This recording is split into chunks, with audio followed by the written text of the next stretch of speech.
everybody. Welcome to Relish. I'm Alli. I'm a nutritionist and a yoga teacher, and I'm here to talk to you about nutrition topics on a weekly basis. This week, I'm really excited because we're talking about salt. So many different kinds of salt. We're going to talk about the types, a little bit of the history, a little bit of the health component of salt, and then a recipe for mango margaritas with chili, salt, and lime. I think I'm going to have to make that like halfway through the show because I'm really excited. I've had all the ingredients out all afternoon, and I'm just so excited to try this mango margarita. And as you can tell, we're on a different location. We have some very lovely friends that let us use their vacation home occasionally, and we are super, super lucky and excited to be here. That, as you can tell, I don't know, oh, this finger, you can see it, we have some snow. Some major snow here, which is very fun. Anyway, let's get on the topic of salt because we have a lot to discuss today. And if you've tuned in before, you know that I love questions and comments and conversation. So please put that in the chat. I have the chat right here. I'm actually sitting closer to the computer than I normally do, so I can really see everybody's comments. I can even type things if needed. So I think maybe some snow just fell off the house. There was a loud noise. Okay, so salt. Edible salt, which is the kind of salt we always have, is made from either mining rock salt or made from evaporating sea salt. So that's really interesting. Either one or the other. There's so many different kinds, so many different methods of getting the salt, so many different regions where it comes from, so there are different minerals. And the way it is retrieved is totally different as well. So we're going to go into that a little bit. And sometimes there are flavors added, sometimes there are things taken out. And also, it really depends on the purpose of the salt. So sometimes it's to consume, sometimes it's used to cure foods, sometimes it's used to pickle foods. So we're going to get into all of that today, which is great. I learned so much in my research that I did for this episode. So salt, the kind that we eat, edible salt, is mostly sodium chloride. So that's kind of why we have this association with sodium and salt. They're kind of interchangeable in our minds, mostly because salt is mostly made of sodium chloride. And other minerals are also mixed in there as well, naturally or not. Salt is one of the most widely used and oldest versions of seasoning that go back. Archaeologists have found that it has gone back over 8,000 years ago, which that is a really long time ago. Saltiness is also one of the 5 basic tastes that we experience as humans, along with sweetness, sourness, bitterness, and umami. And then there's salt. Okay, a little more information about salt, and then we'll get into some history.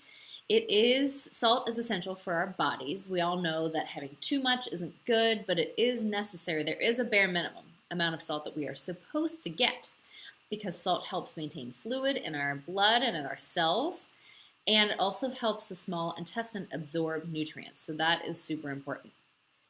It's one of the electrolytes too. So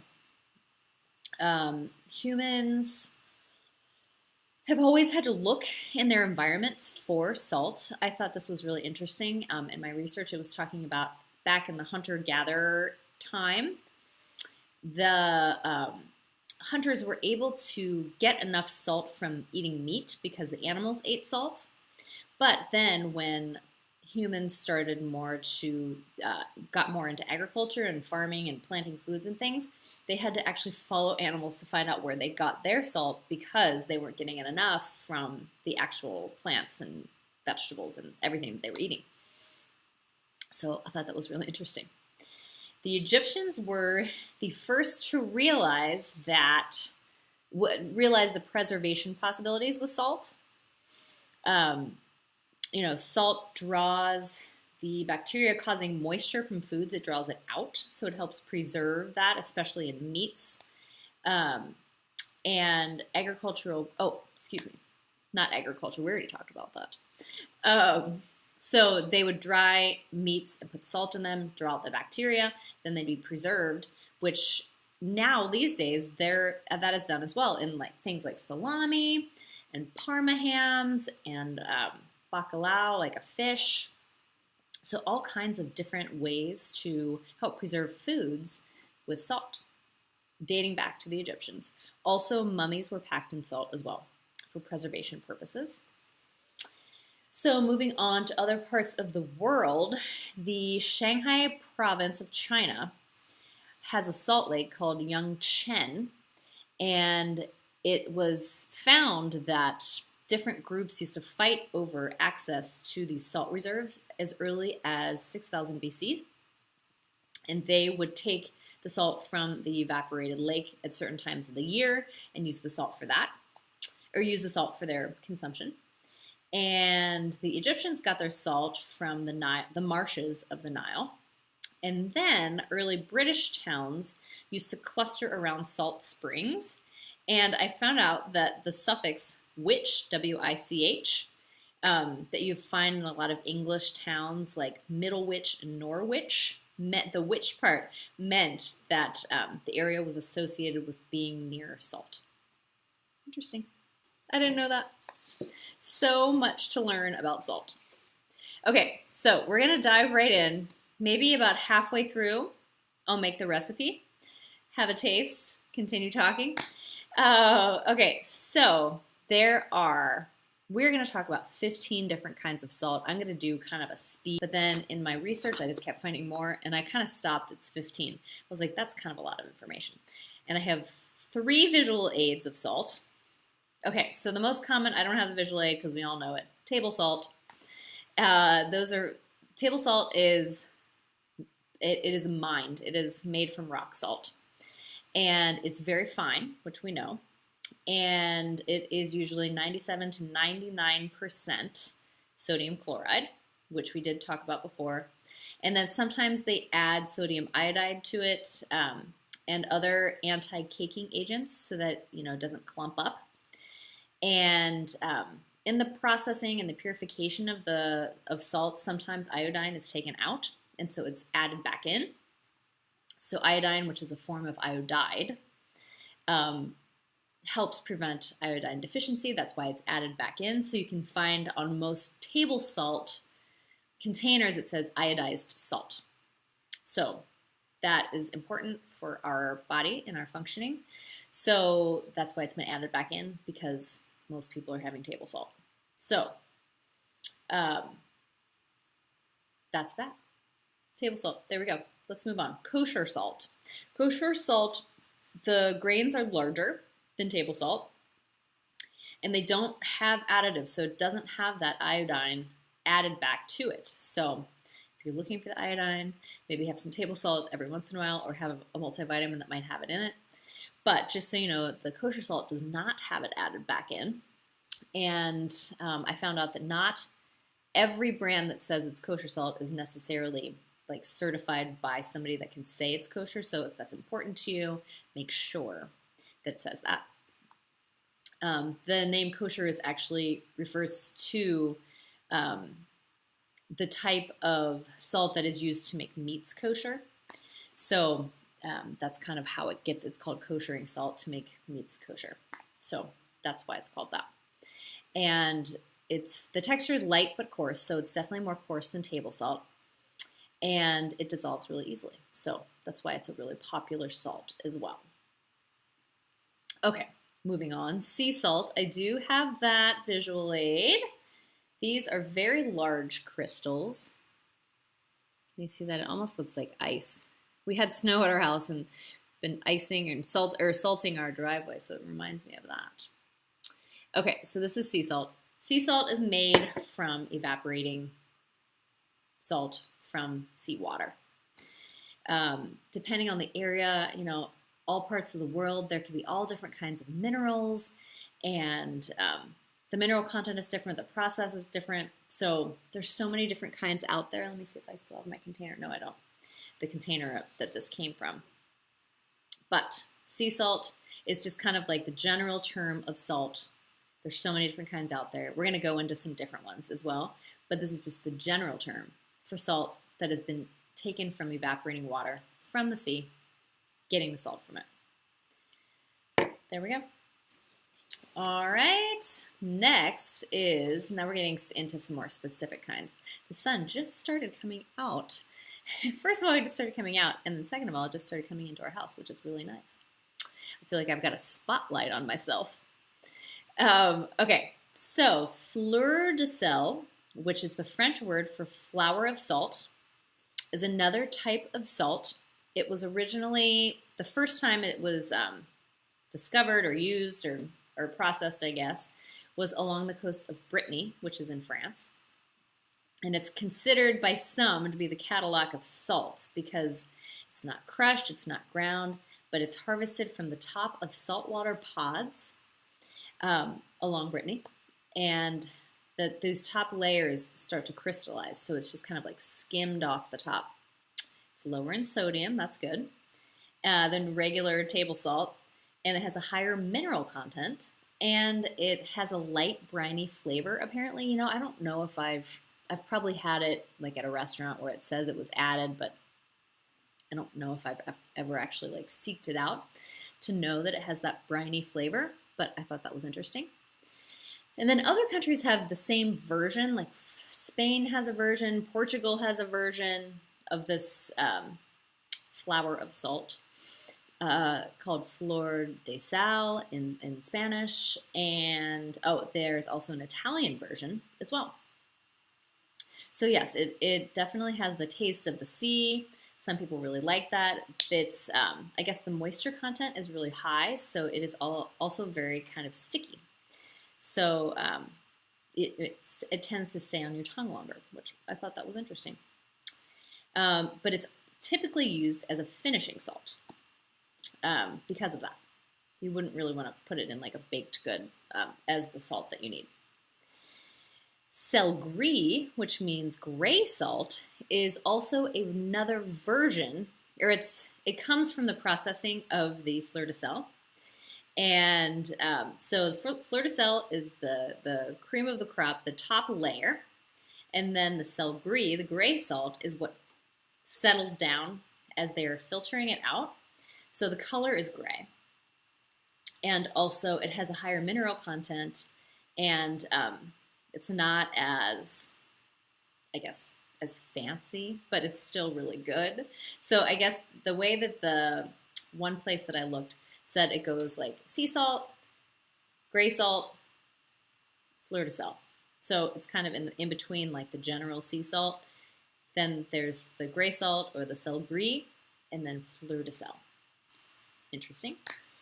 And apparently it creates an almost buttery feel as it melts on your tongue. So I think that's interesting. I definitely don't think I've ever had gray salt, but that sounds kind of fun. Okay, moving on. Flake salt. The most popular or well-known flake salt would probably be Maldon salt, M-A-L-D-O-N. And they're just such cute salt. It's such a cute salt because it actually looks like, if you put it in your hand, I wish I had some, it looks like a little pyramid. And apparently it's harvested off, Maldon specifically, is harvested off the coast of Great Britain. And they boil it to remove all the impurities until salt crystals form, and then these like little pyramid shapes form. And they're like little squares that have little points. And then the salt is drawn out of the water by expert salt makers. And then it's dried, and then you use it as a finishing salt. So you'd put it on, like, it's really good on chocolate chip cookies or some cheeses or salads or things like that. But in general, flake salt can be a lot of different shapes and sizes. So it could just be little flakes, depending on how they've processed it. And the mineral content can vary depending on what part of the world it's from as well. But apparently it has a really bright taste and a low mineral content. I remember when I used to work at a food website, some people would have like little tins of Maldon sea salt at their desks for a little finishing for their meals. I thought that was pretty cool. So, okay, next I have a visual aid for the next one, pink salt. So we have right here, if you can see that, I don't know if you can tell that it's pink. Yes, you can. Okay, or maybe if I put it by, oh, there we go, pink. Pink salt. So the most common pink salt is the Himalayan pink salt, which used to not be so popular, or it was kind of harder to find, and now I feel like it's super easy to find. I always have it in my house. I keep it in a grinder, like a pepper grinder, but it has salt because these grains are pretty coarse. You could also grind it in like a spice grinder too if you wanted it a little bit more fine. So it's called pink salt because of the color. The purest of all pink salts is the Himalayan pink salt, or Himalayan rock salt, and it's harvested from the Kura salt mine in the Himalayan mountains of Pakistan. And it contains all 84 minerals that the human body needs and the human body has. And I thought that was so interesting that it's just like this perfect match. And so that's why it's kind of become this like wonderful thing for us to have. Bolivia also has another version of it. And the same salt is mined in the Andes Mountains, and it's pink. Then there's also Himalayan black salt, and it's actually apparently more of a purplish red. I've never bought it before, but when you grind it, apparently it turns pink. It's also known as Kala Namek, I think is how you say it, which means black salt in Nepalese, and it's made by cooking rock salt, probably the pink salt, with charcoal, herbs, seeds, and bark in a furnace for 24 hours, and then it turns it black. And I thought this was interesting. I really like to try this sometime. Apparently, if you use it correctly, it can kind of taste like eggs. And so a lot of people use it in vegan dishes to mimic that same flavor as eggs. So that's pretty cool. Then there's Hawaiian red salt. All these different kinds of salts. I mean, who knew? And this is made from standard Hawaiian sea salt, 20% trace minerals, so it's fairly low in sodium compared to table salt. And it's combined with red volcanic clay, so that's why it makes it red salt. And it has some strong detoxifying elements to it.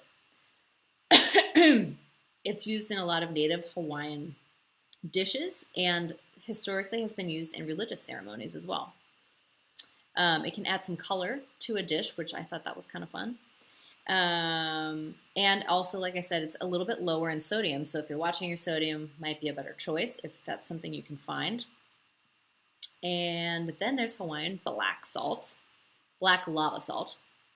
And this is made from seawater that's been evaporated in pools on hardened lava flows, which that's interesting. The crystals are then mixed with activated coconut charcoal, adds a detoxifying element to it. So apparently it has a very earthy flavor, which I would assume it does if it's added, or if it's made from or taken from lava flows. So we're about halfway through my information. Why don't we make a margarita? I thought that sounded like fun. And then we'll go back. We have 1, 2, 3, 4, 5 different more kinds of salt. Then we'll kind of talk about the health components. And then that will be the show. So let's make some mango margaritas. So I've kind of improvised from the original recipe. You know, I like to do that anyway. But we are on vacation. So some things are improvised, but I think it's still going to be really good. So you can find the recipe on relish.com. It's called Mango Margaritas with Chili, Salt, and Lime. I also put the link for the show, or a link for the recipe in the chat. I also have my Instagram in the chat because I will be posting pictures of these delicious margaritas on my Instagram. Okay, so first off, you have to take some mango and puree them. So I did that ahead of time. And I took frozen mango, put it in the refrigerator for a while, and then I pureed it, added a little bit of water. So this is our mango puree. But first, we're going to start by taking a glass, and I made some lime wedges. And you're going to run I cut a little slit right there in the middle. You're going to run the lime around the edges of the glass, add a little bit of moisture, and then you're supposed to add chili, I think it's chili powder, or you make your own chili salt, but I'm using tahine, which is a type of seasoning salt. Whoops, there we go.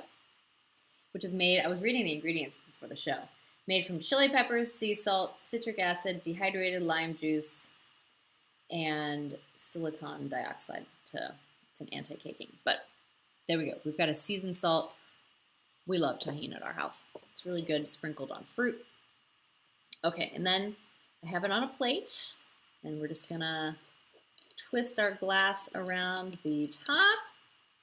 So now we have tahine-lined glasses. And then we are going to, the recipe actually makes a pureed, or a frozen margarita, but we're gonna do it on the rocks. Okay, so I've added some ice. All right, and I'm going to put, we have Casadores at our house. Put a shot of tequila in. So here we go, I'm gonna measure it out. Make it official, just so we know. Okay, so we've got our glass, we've got our tequila. Here we go. And then we are going to pour a little bit of the mango puree.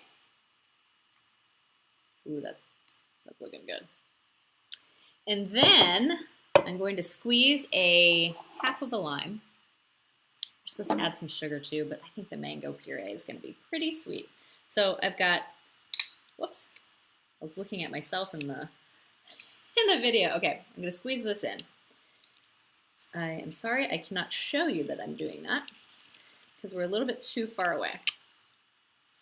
Okay. Or I mean, I'm a little bit too close, not far away. Okay, now I'm going to stir it up. That I can show you. This is going to be good.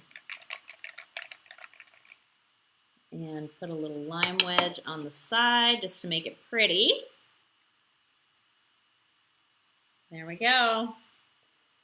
Mango margarita with chili, salt, and lime.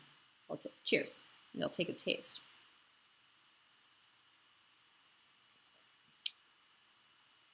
Give some mango juice to our son. Have a little cheers. It's going to be really nice. Okay, so I highly recommend you making this margarita. You can make it without alcohol too, with lime and mango juice. Delicious.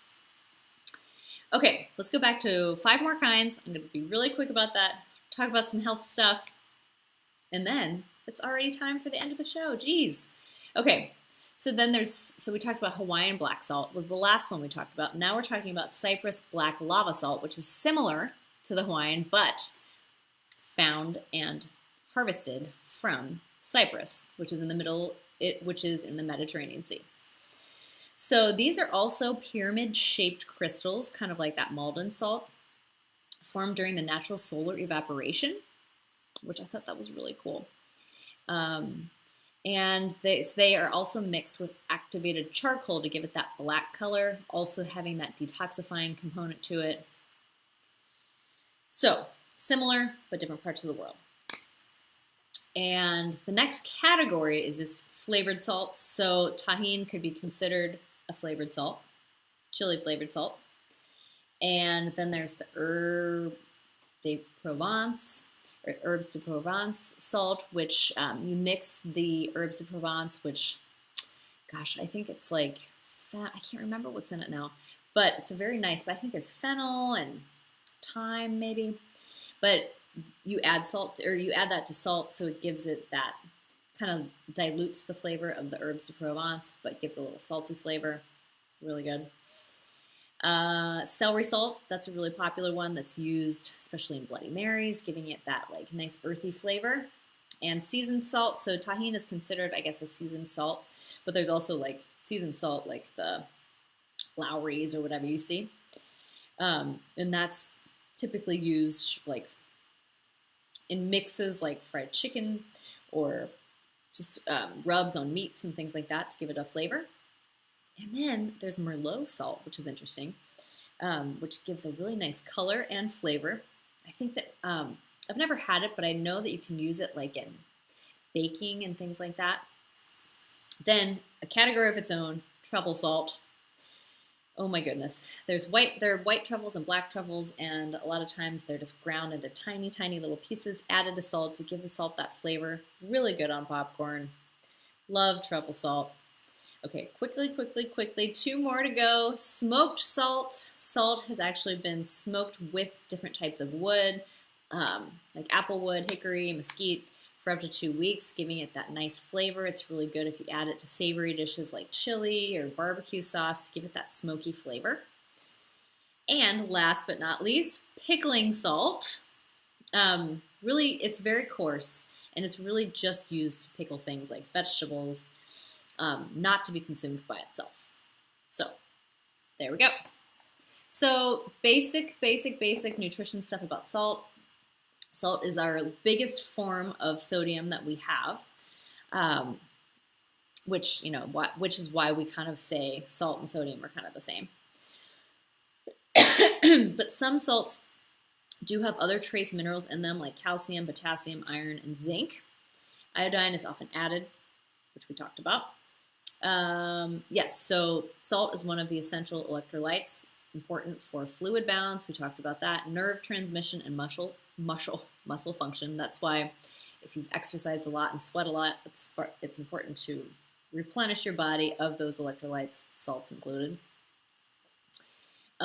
Historically, salt used to be used to preserve food. Now we use it for so many other different things. And so, salt and high blood pressure, yes, having too much salt could affect people whose bodies tend to have high blood pressure, also known as hypertension. So if you have too much, it makes the heart work too hard. So salt draws liquid into our bodies. So it could just make the heart pump too hard if it's drawing too much into the blood, all that stuff. So just all this talk about all these different kinds of salts, just keeping in mind, have it in moderation. And let's see, quick. We already talked about all the different things that salt is used for: curing, baking, thickening, retaining moisture, enhancing flavor, and used as a preservative. And there are all kinds of different versions of salt, which we talked about all the different kinds, but also food additives have salt and sodium, like MSG, monosodium glutamate, sodium bicarbonate, which is baking soda, sodium nitrate, and sodium benzoate, which I think is typically used as a preservative. So I feel like I just went through a lot really quickly. But some foods that you may not think of have a lot of salt would be things like bread and pastries. Like, you wouldn't think about it, but it just kind of adds up throughout the day. So just keep that in mind. Always read the food labels, things like that, for sodium content of foods, because some things you just wouldn't expect to be high in sodium. So anyway, that's the story on all the different things you might want to know about the types of salts out there. Here's our margarita. I want to thank you all so much for joining today. It's always fun to talk nutrition with everybody. Always fun to be in a different location. Thanks for joining me here in this vacation home. I hope to see you next time. Have a great day, and I will talk to you all soon.